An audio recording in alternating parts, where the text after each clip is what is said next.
So yesterday we looked at this incredible truth that God's grace and forgiveness covers our sin and brokenness.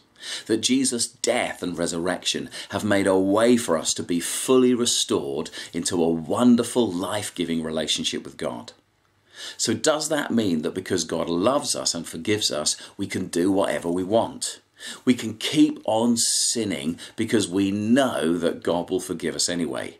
Not at all, Paul says. Because if that's what we're thinking, then we haven't understood the wonder of God's grace at all and how terrible sin is. If you threw up all over the floor, and forgive the picture, you wouldn't leave the mess there and keep going back to it to have a sniff, or worse, have a taste. I know what you're thinking. I know that's disgusting. You'd clear the vomit up, wouldn't you? And Paul is making the same point here. Going back to a life of sin is crazy.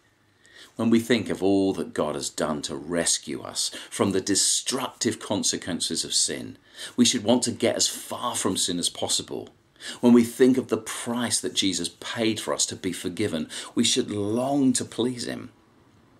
Paul reinforces this by using the analogy of baptism. When someone's fully put under the water in a baptismal service, it's a symbol of burial. That old life that was controlled by sin is dead and buried. And then when someone comes back out of the waters of baptism, it's like a symbol of new life, resurrection life, life with God, both now and for all eternity. God has dealt with our old life and given us new life. So why would you want to go back to that old life? Of course, we still might fail and mess up, but now we're embracing God's forgiveness every day. And we're inviting his power to be at work in us, to change us. We're committed to make good choices, godly choices, and not put ourselves in places where we might be tempted to sin again. We're asking Jesus to help us become more dead to sin and more alive to God's best.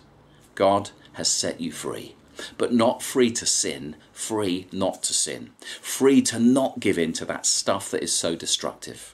I pray that God will give you more and more of his grace and power each day to be free to live the life that he created you to live, free from sin and free to embrace God's blessing in your life.